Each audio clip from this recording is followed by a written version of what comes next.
Hi, it's Silly with Stosh here. There you go. It's a hot, muggy July evening, and I am all alone, and so I have decided to make a video to show my revised methodology for restringing slotted headstock guitars. Very similar, remarkably similar to this. This is a Collins DS2H, but it applies to everything pretty much the same. Now, I usually do this on my little worktop out there, but I wanted to do this from your point of view, so I've come into the kitchen, and I'm on the kitchen worktop. And Nanny Jane is not here to tell me off, so I'm going to do this here, and I'm going to do it real time so you can see my new methodology, which includes cutting strings. Calamity. And so we're going to do that, and we are going to find a slightly easier way of putting everything on and double checking. First thing I'm going to do is I'm going to take off my watch, because I intend to do a small internal examination, which you shall see shortly. So the first thing to do is make sure we've got all our tools. I like to use this electric screwdriver with a Stewmac attachment, which I've covered in yellow tape so I can see it when it falls on the floor, as it does on occasions. I've got a Planet Waves neck support, which is cheap but perfectly usable for these sort of purposes, and another Planet Waves tool. This is something to pull out the bridge pins and to wind if you're going to do it manually, and very importantly a nice pair of nippers, which we shall be using. And the only other tool I'm going to use, apart from a tuner, snark tuner, which I find very good in this sort of circumstance. I don't like using them on stage, but we won't go into that too much now. I tend to use these NS tuners, again by Planet Waves, to Dario, whatever. And the final tool is a pair of pliers, which will be bending strings. So there we go. So with the aid of a little bit of nice acoustic music in the background and the remains of a very nice pale ale, I am going to proceed. And the first thing, of course, we do, apart from pulling my shorts up, is to remove the old strings, which I do as the mood takes me. Usually start from 6 to 5. Just loosening them up, so the pliers will assist me in removing them later. Although you can, of course, go all the way. But I'm not going to be tugging or pulling around.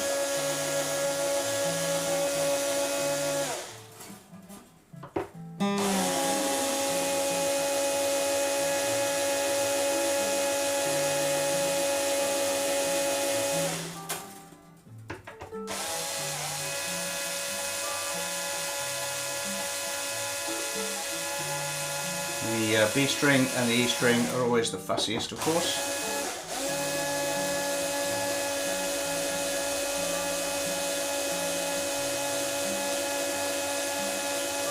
Right, now in previous videos I've used a dental probe to prise these out, and it occurred to me that that might concern some people, so I'm just going to use the pliers, take off my glasses so I can see what I'm doing, get in straight, pull them out.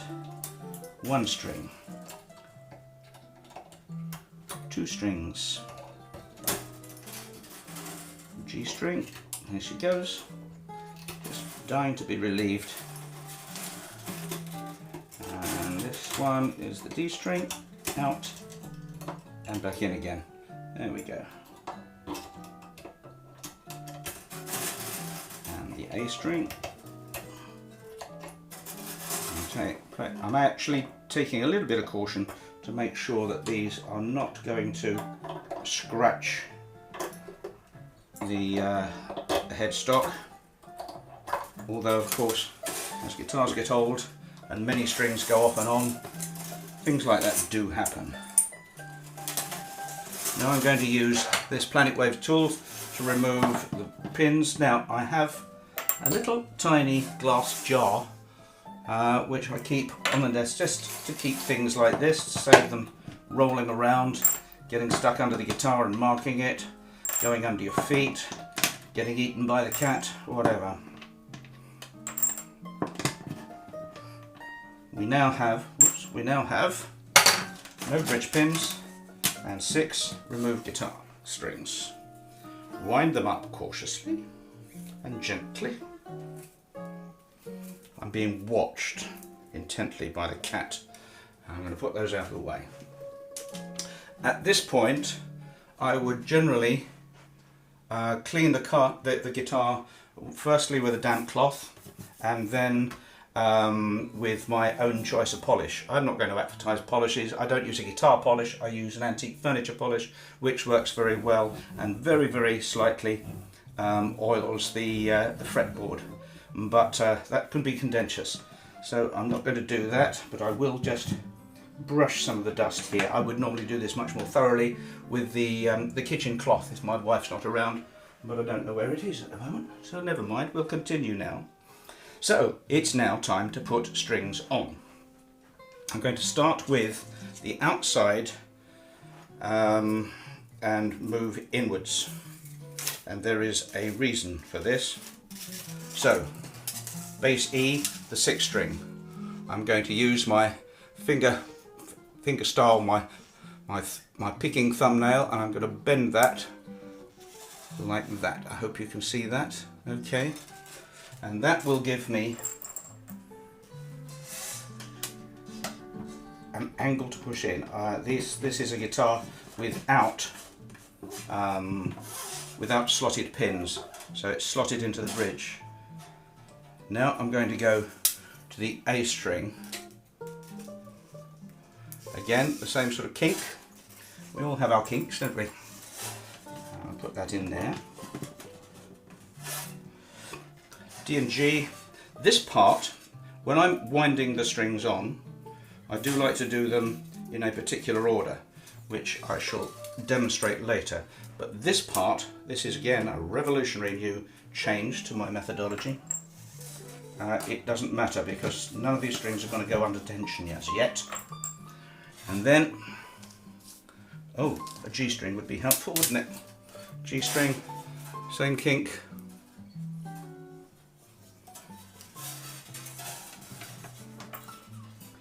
Into the slot, and the pin just plops in. A B string.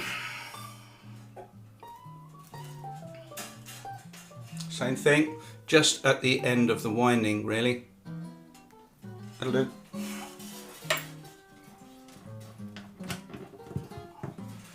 And the same with the top E, and now we've run out of strings.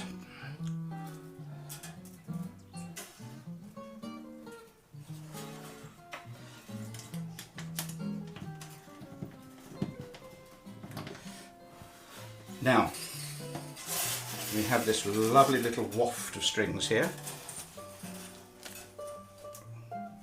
You now have an opportunity to do a little internal examination, oh yes, and just make sure all of the barrels are where they're supposed to be, not hung up at the bottom of the bridge pins or anything like that. You'll notice that these pins are not tight in the holes. It doesn't seem to matter as long as they're fitting. So, I wish I knew where that cloth was, but I don't. Well, when in doubt, there's always the dirty old hanky, isn't there? Just going to clean that just a little bit. And now I'm going to put all the tuners with the holes in just the right position. The other thing you can do while the strings are in but untensioned is search inside with a mirror for any loose struts if you suspect such a thing could have happened. And get rid of any dust bunnies, detritus, small furry animals that happen to have made their homes in there. Right, now we've got the dangerous bit, because I'm going to cut strings. I've never done this, but I looked at a few other videos and I thought, what, yes, there is a practical reason for this. Now, Taylor says, go to the end of the string. I hope you can see this, I think you can. the end of the barrel and then go to the next barrel. I'm going to give it just a little bit more. So I'm going to go to the barrel of the tuna and then about 2 inches more, because I'm just like that. There, we have cut a string. We have done the deed. Now I'm going to do the same thing with the top E. There is a rationale for this to the barrel, but it's a very thin string. So I'm going to give it a bit more because I'd like a few more windings on a thin string. Now then, you can do what you like with these things. You could even stick them in the sound hole if you like, but I'm going to put everything over to this side, and I'm going to take my pliers and I'm going to put a kink about 3/8 of an inch, 1 centimetre, something like that, a kink in the string. I'm going to show you that close up. I hope you can see it. And then I'm going to go to my trusty string winder machine, remembering that it was unwinding position. So I'm now going to go to the winding position, and I'm going to actually do the winding. Now then, my methodology is to go inside on the 1st and 6th string, inside and then outside.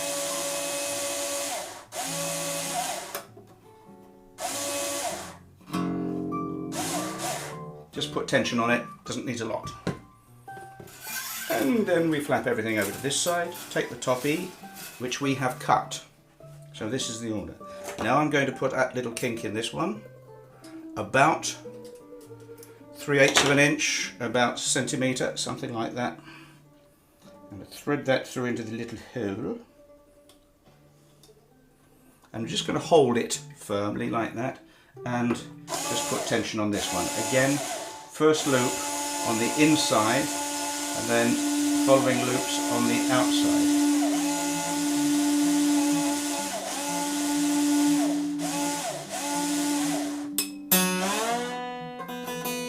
Just enough to add tension. Now I'm going to do the 5th and the 2nd, and the reason I'm doing it in this way is because it would be terrible if I got them mixed up and cut a string too short. That costs money, and I am a musician, so I haven't got any money. So I'm going to put that one, it says, Taylor say, do that to that barrel and then one more. Going to give it a little bit more, because that is my preference. There are no absolute laws in this matter. Again, a kink. That's going to hook the string into the barrel of the tuning machine. And we're winding, pressing a little bit of tension. Now I'm going first wind outside and then inside.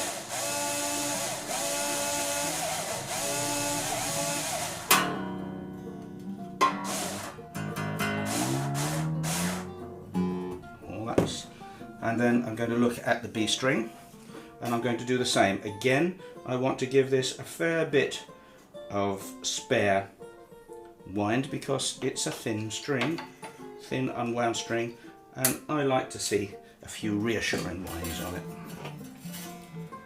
Again, the kink. Now, some people can do this so that the kink is made so thin, about 1/4 of an inch, that you can't see the end jutting out, and that's not a bad idea, but I haven't got to that point yet. So I'm going to go back to the outside and then inside, and I've got a few more winds on this.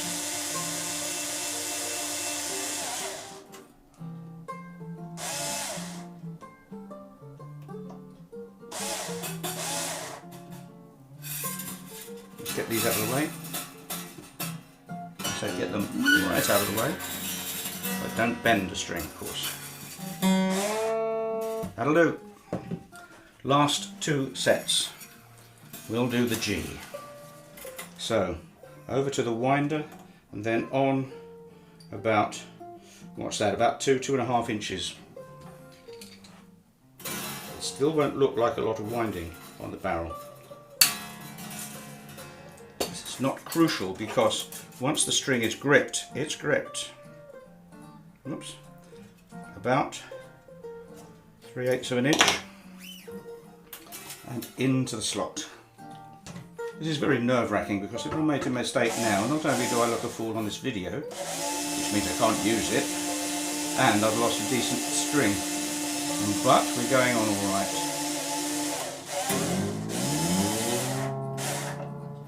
There we go, last string. I'm not timing this, but the length of the video will tell me. This is a G string, and what is it, 26 thou, so I'm going to give it a fair bit of winding. And my logic for this, especially doing the first and sixth string, winding it so the last winding is on the outside of the barrel, is to keep the strings as straight as possible over the nut, and that to me seems to be sensible, in as much as strings going through nuts are like saw blades going through the bone, and eventually they will wear. So why not have them putting as much downward tension as possible and as little sideways tension? That's my logic. So we now have 6 strings on the guitar, which is a good idea for most guitars. This methodology applies equally to the 12 string, and if I'm brave enough I might do that. I do restring my 12 string guitar regularly, and I use a very similar process.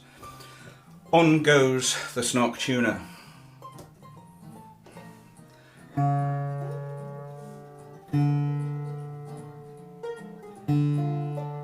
To D, G string, hand wound of course, not the string, the winding.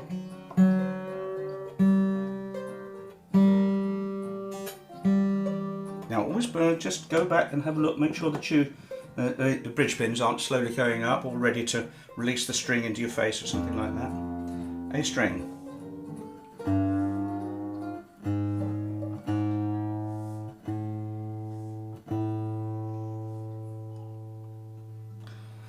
Cat's still peering for me just out of view.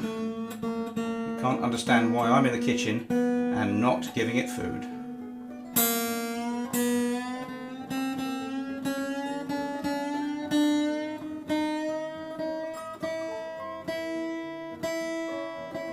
Aren't you? You're waiting for something, Cat? Listen. Oh.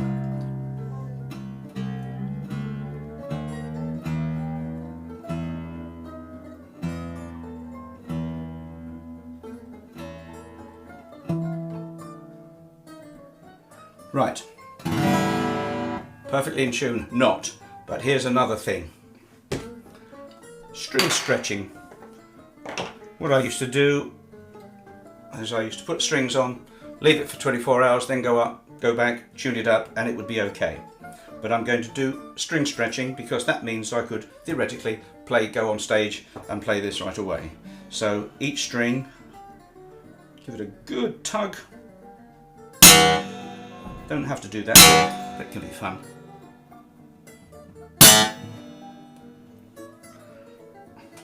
Metal does stretch. Molecules drift apart from each other.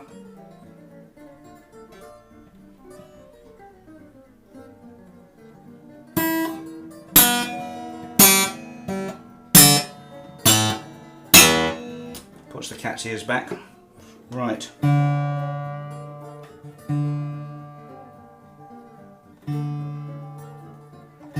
Of course, the best way to tune is up. So if you go past the note, it's best to go down and then up again.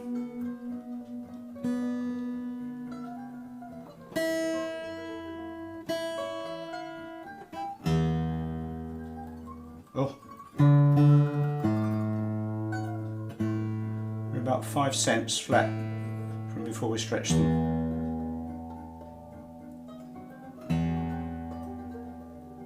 Right. So that sounds as if it's in tune.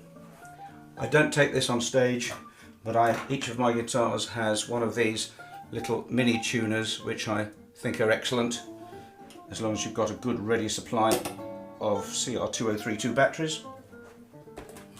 And I'm going to use this for my final tuning. I'll switch it on.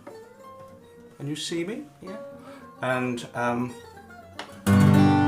going to do my version of sweetened tuning. So it's in E, but I do an awful lot out of the G shape, whether it be A or B, or the C shape, whether it be D or E. So this one is the most least troublesome, shall we say. So I'm going to tune that, my bass E to G,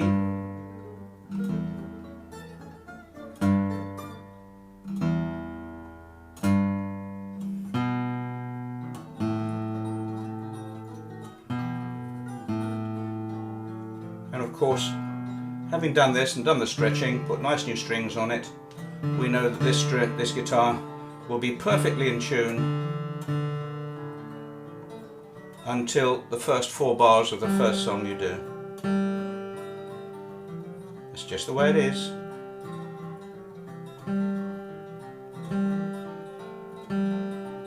And up again, there we are. No. I tune the B string to the D, because I'm a heavy-handed kind of guy, and so if I press down on the C, it won't be sharp.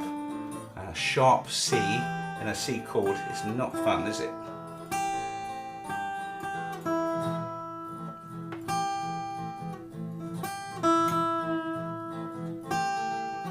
It's worth taking the time.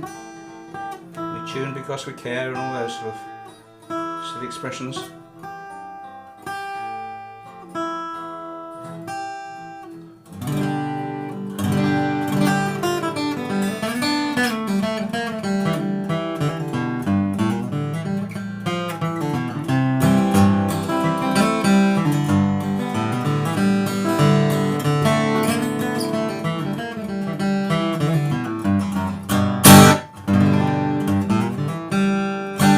Job done. So I hope you found that useful. Cheers, I'm going back to my pale ale. Bye.